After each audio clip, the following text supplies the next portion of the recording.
Magandang gabi po sa ating lahat. Muli, ito po ang inyong lingkod, Pastor Romy Olaso ng Pateros Evangelical Church. Tayo po yung magsisimula sa ating panggabi ng gawain. At salamat dahil sa pagkakataong ito, ang pag-aaralan po natin ay tungkol sa pagkakaroon po ng karunungan. Alam po ninyo, isa ito sa pinakamaganda na pwedeng mangyari sa buhay natin yung meron tayong karunungan. Kasi kapag mayroong karunungan, sabi nga dito sa Kawikaan 3:21, aking anak, karunungan at hinahon ay huwag mong iwawala, huwag babayaang makalpas sa isipan at gunita. Pero bago tayo magpatuloy, hihingi muna tayo ng sapat na karunungan kay Lord para maintindihan, maunawaan natin ang kanyang mga salita. Tayo po'y pumikit, tayo po'y manalangin. Panginoon, salamat sa mga oras ito. Kami po ay lalapit sa inyo, dudulog, dahil gusto po namin lalo pa madagdagan yung aming karunungan na nagmumula po sa inyo. Alam po namin, Panginoon, sa sarili naming kaalaman, karunungan, hindi namin kaya.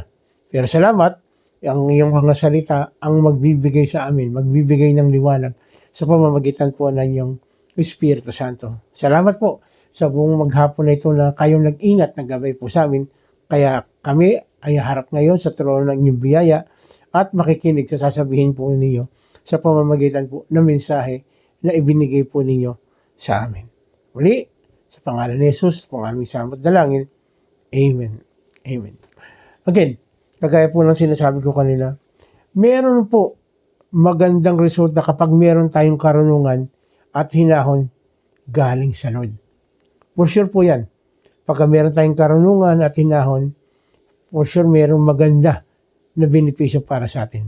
Ang unang-unang benepisyo po nito, magkakaroon tayo ng masagana at marangal na pamumuhay.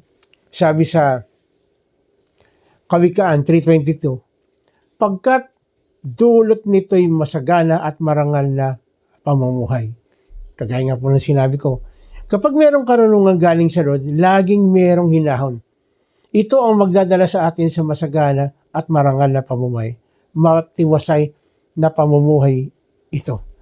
Kaya nga, sabi sa Deuteronomy 30:20, ibigin niyo si Yahweh, sundin siya at manatiling tapat sa Kanya upang kayo at ang inyong sanindahi ay mabuhay ng matagal sa lupaing pinangako niya sa mga ninuno ninyong sina Abraham, Isaac at Jacob.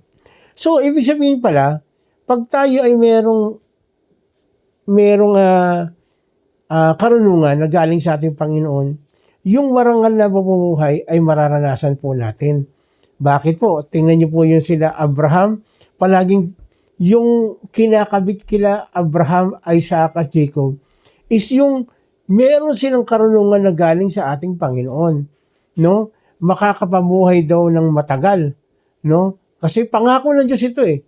So kapag meron kang karunungan na galing sa Lord, palagi maaalala mo na, teka, pangako nga pala ng Diyos kung ako lamang ay mamumuhay ng may hinahon, no? Meron tayong karunungan galing sa Lord, pwede nating maging daan ito para tayo ay makapamuhay. Tingnan niyo po kapag mahinahon ka, hindi ka basta-basta mapapaaway. Tama ba? Kapag mahinahon ka, mas madali mong mawiwin yung mga tao. So maganda yan. Maraming mga tao makikinig, maraming mga tao pakikinggan tayo kasi nakikita nila may hinahon. Mamili po kayo.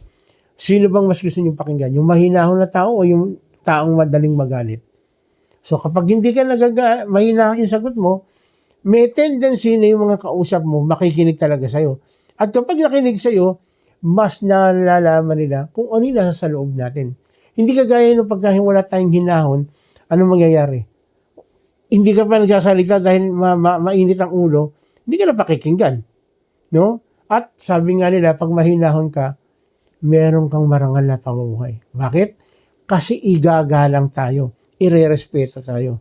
No? Kaya sabi ko, pagka meron kang mahinahon, hindi ka basa-basa padalos-dalos, karunungan ito. Bakit? Kasi nagiging daan ito, mas nakakapag-isip tayo ng husto. At ang tendency, kapag medyo nahihirapan tayo, lalapit tayo kay Lord. Bakit? Kasi siya magbibigay ng karunungan kung paano natin aayusin yung problema na maaring dumating. Kasi madaling mag-isip, madaling makapag-isip ng maayos yung mahinahon na tao. Diba? Nagkakagulo na. Tingnan niyo po yung mga yung nagpapanik. Yeah? Nagpapanik. Kaya nga, minsan po nakapanood po ako ng lindol. No, lindol. Sa Japan. Makikita mo yung mga tao, mabibili sila ng tumakbo, pero hindi sila nagpapanik. Mahinahon sila. No, mahinahon. Kaya nga sabi ko, ang galing naman ito. No, mahinahon sila. At dahil mahinahon sila, yung presence of mind, nandun. Kasi pag nag-cramps ka, nataranta ka, walang hinahon, ano mangyayari? Pwede magkaroon ng stampede, magkagulo. So yung mahinahon, magkakaroon ka ng masagana at marangal na pamumuhay. Ano pa ang ibibigay ng karunungan mula sa Lord? Matiwasay na pamumuhay. Matiwasay. Sabi dito, again, Kawikaan 3:23, at kung magkagay, lalakad kang matiwasay, sa landas mo'y hindi ka matatalisod. So, ibig sabihin, hindi basta-basta madadapa sa buhay. Guided kasi ng Lord. Bakit? Kasi meron kang hinahon, meron kang karunungan galing kay Lord, nagiging matiwasay ang pamumuhay. Pinakamaganda sa lahat, yung wala kang kaaway. Pinakamaganda sa lahat, yung tahimik na pamumuhay. Pinakamaganda sa lahat, yung hindi ka naliligaw ng landas. At ito yung nangyayari kapag may karunungan galing sa Lord. No? Galing sa Lord. Anong mangyayari? Hindi ibig sabihin nito is dire-diretso magiging matakbuhan. Maganda ang takbo ng buhay. By the way, hindi po ibig sabihin na matiwasay na pamumuhay, walang problema. No, hindi po ganun. No? Tingnan niyo po sa awit 37:24. Kahit na mabuwal, siya'y babangon pagkat si Yahweh sa kanya'y tutulong. Yun pala. Hindi ibig sabihin na walang problema, magkakaroon ng problema. Kahit na medyo minsan mabubuwal, sabi rito, siya'y babangon. Ibig sabihin kahit na anong problema yung dumating sa atin, babangon at babangon tayo. Bakit? Kasama natin si Lord eh. Saan sabi dito? Kahit mabuwal, siya'y babangon pagkat si Yahweh sa kanya'y tutulong. So, iaangat tayo. Itataas tayo ng ating Diyos. No, lagi si Lord to the rescue. May kasabihan nga, di ba? You cannot put a good man down. Pero para sa akin, you cannot put a godly man down. Para sa akin po. Kasi yun po yung sinasabi ng salita ng Diyos. No? Kahit na good man ka, kasi hindi ko alam kung paano ang definition ng good man. No, sabi gano'n dito, hindi ka raw maibabagsak, hindi ka mabubuwal dahil ibabangon. Pero sa akin, you cannot put a godly man down. No? Hindi ka ibabagsak. Bakit? Kasi godly ka eh. Bakit godly? Ano sabi? Binasa natin ka na? Tutulungan ng Lord. No? Tutulungan, itataas ng Lord. So, ibig sabihin, hindi ka mananatili doon sa ibaba. No? Hindi ka mananatili bagsak.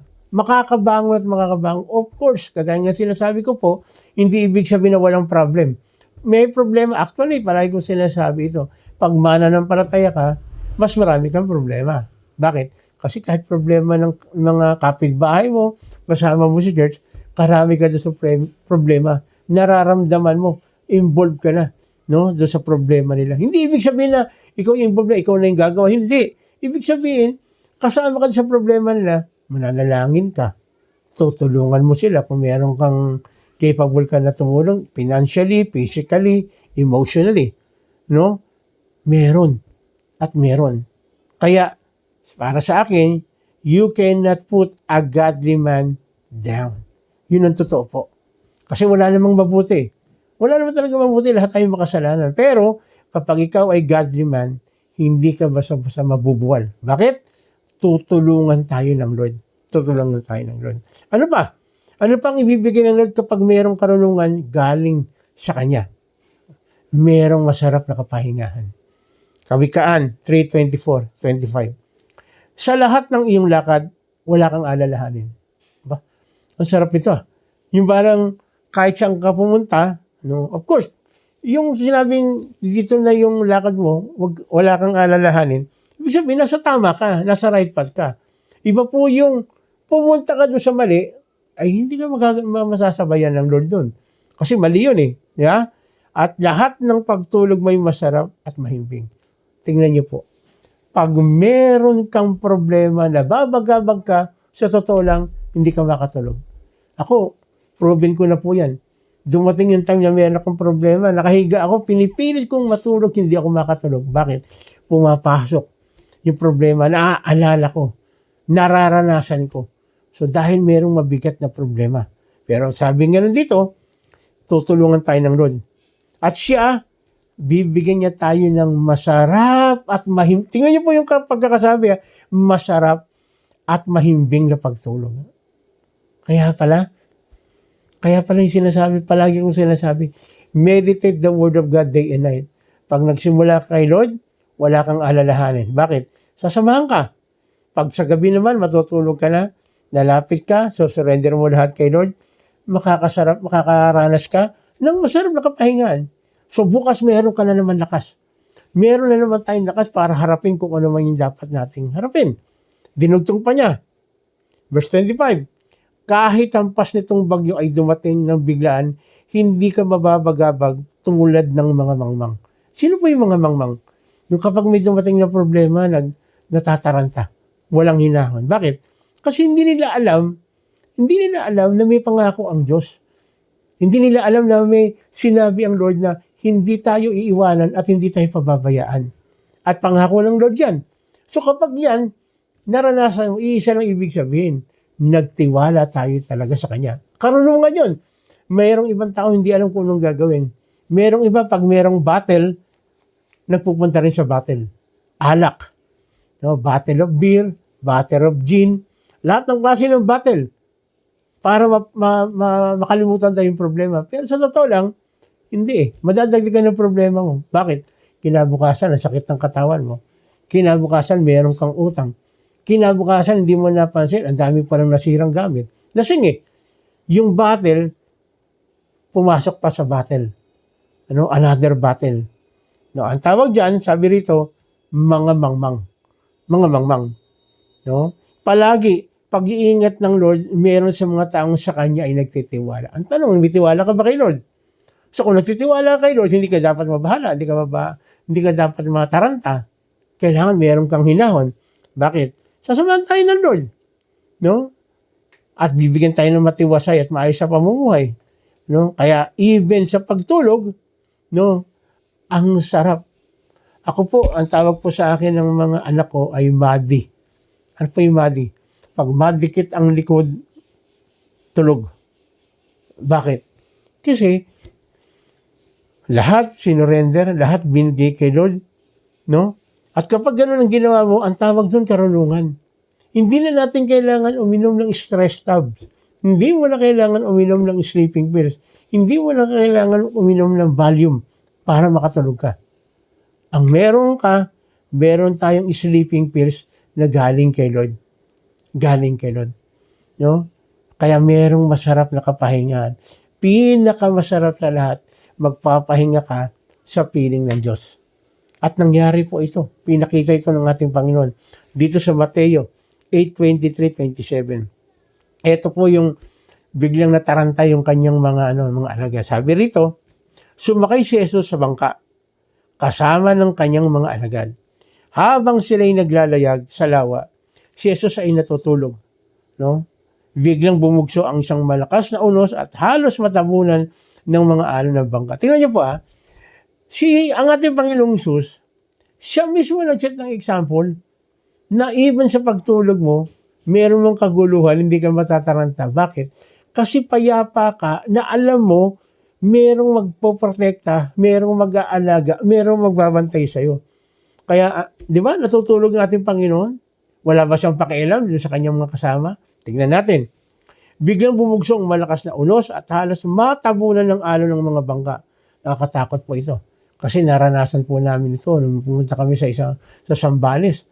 Yung bangka namin halos magiba, no, sa lakas ng alon. Akala ko nga nun, sabi ko, mukhang katapusan na namin. Pero sa totoo lang po ako, sasabihin ko po sa inyo, point blank. Natatakot ako, pero ang ginawa ko po noon, anong ginawa ko? Kumanta ko ng praises.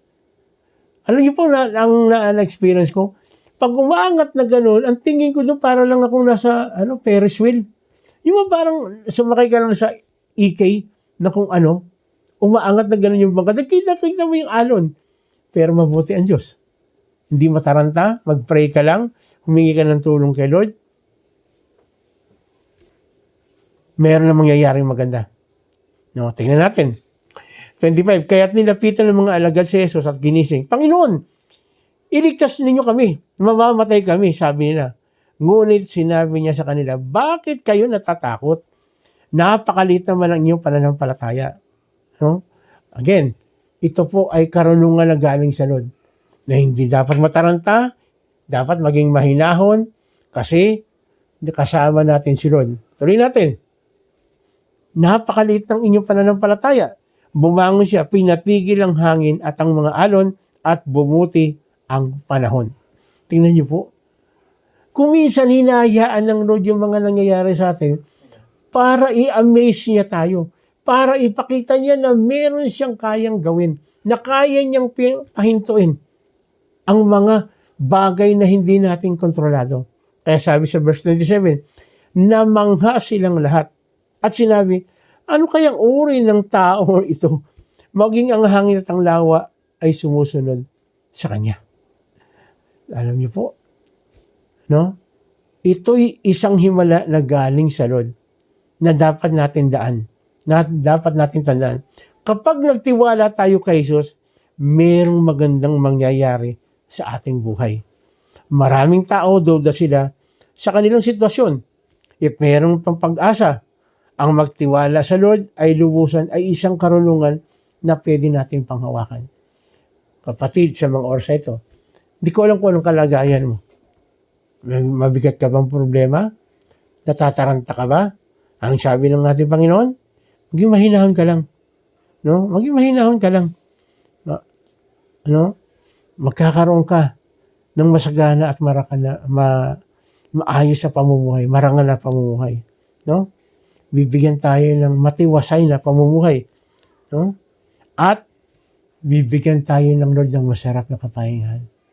Pangako ng Diyos na kapag tayo lamang ay lalapit, magtitiwala sa Kanya, bibigyan niya tayo even ng masarap na kapahingahan. Kapatid, sa mga oras na ito, hindi ko alam kung anong kalalagayan mo. Hindi ko alam kung anong pinagdadaanan mo. Pero may pangako ang Diyos. No, may pangako ang Diyos. No, tandaan lang natin yung karunungan na binibigay ng ating Panginoon. No? Na magkaroon lang tayo ng tiwala sa Kanya. Karunungan yun eh. Magkaroon ka ng tiwala sa Kanya. At kapag ganun, nagtiwala ka, naging mahinahon ang pamumuhay mo, masagana at marangal na pamumuhay, mararanasan natin. Nararanasan mo ito, kapatid? Nararanasan mo ba yung matiwasay na pamumuhay? Nakakatulog ka pa ba sa gabi? Nakakapahinga ka pa ba ng maayos? Ang kapanatagan ay nasa kamay ng ating Diyos. Isang oras ito, lalapit tayo kay Lord. Hilingin natin ang kapanatagan.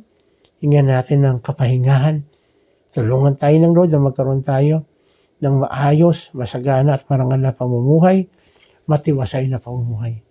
Mangyayari lang yon kung may tiwala tayo kay Lord, i-commit natin ang ating sarili sa ating Panginoon. Kapatid, tayo pumikit, tayo mananalangin. Sa mga oras ito, kapatid, hindi ko alam kung anong sitwasyon mo. Sa mga oras na ito, nangungusap ang Lord sa pamamagitan ng kanyang mga salita.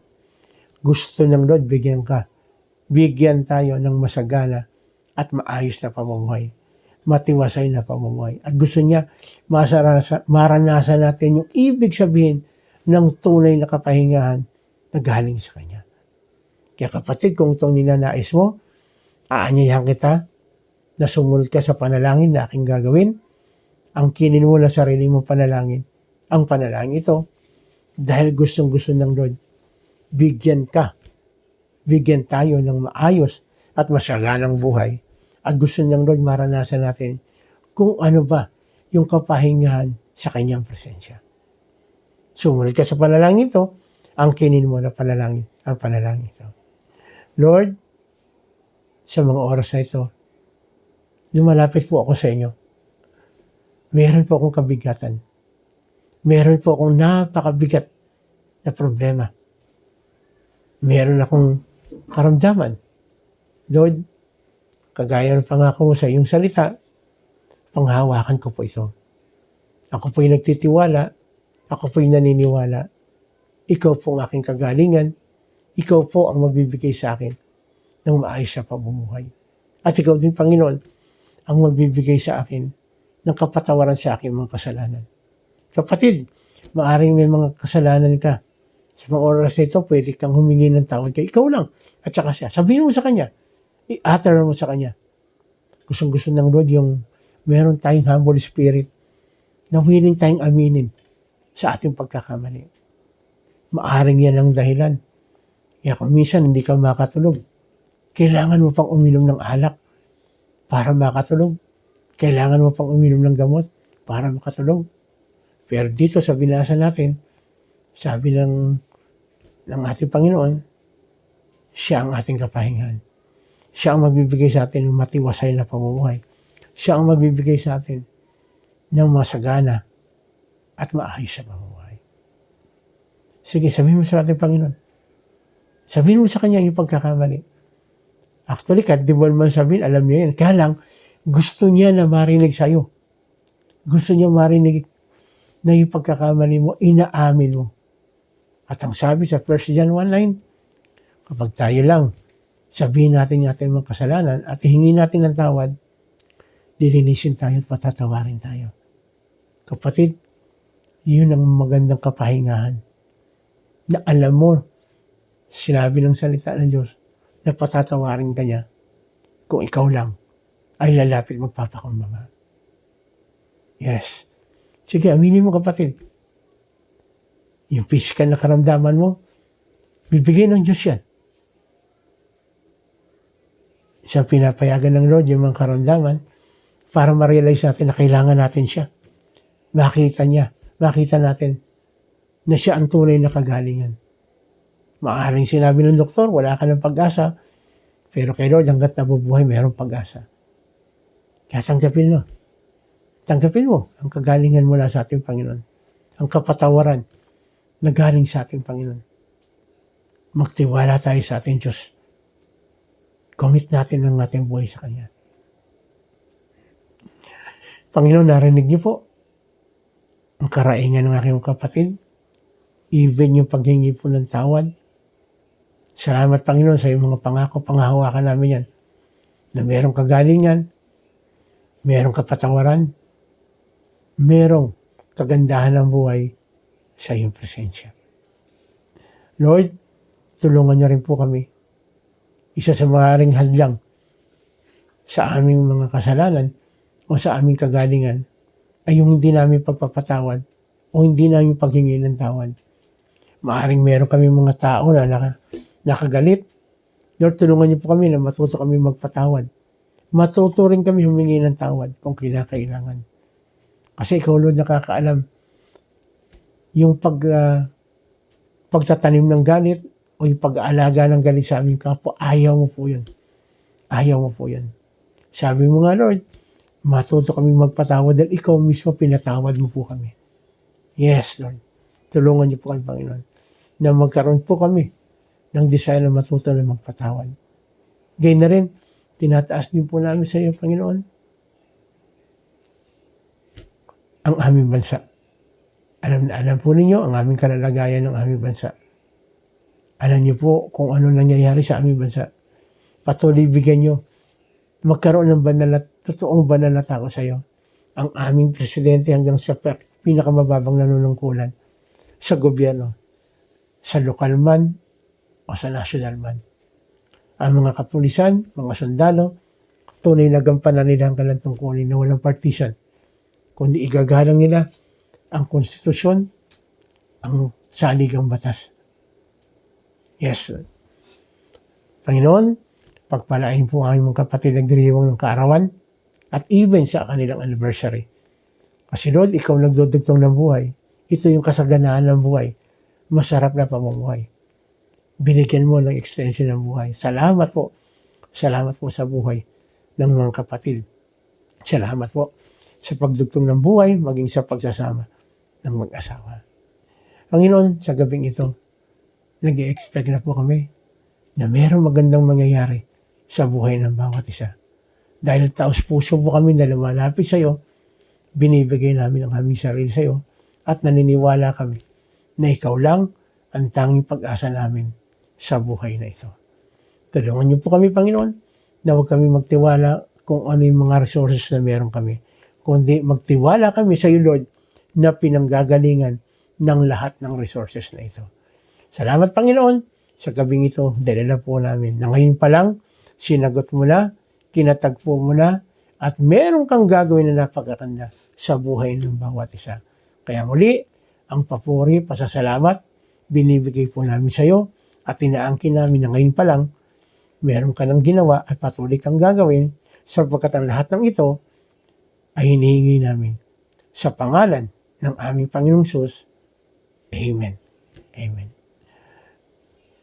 Kung meron po kayong mga katanungan, kung meron po kayong inquiry patungkol sa ating pinag-aralan sa gabing ito, willing na willing po ang inyong lingkod na sagutin po kayo. Mag-PM lang po kayo. Sasagutin po natin yan. At pakiusap po, kung kayo naman po nakaranas po kayo ng kagalingan o ng himala sa pamamagitan ng gawain ito sa gabing ito, pakiusap po. Baka pwedeng i-PM nyo rin po kami. Kasi po ito po yung nagbibigay ng kalakasan sa amin, nagbibigay ng katatagan sa amin na makita namin na meron kaming isang, na meron tayong Diyos na palagi gumagawa at kumakilo sa atin. Then ito po ay magiging encouragement sa amin para magpatuloy po sa ganitong gawain. Uli, ito po ang lingkod Pastor Romeo Lasso, nagsasabing magandang gabi, pagpalain po tayo ng ating Panginoong Jesus.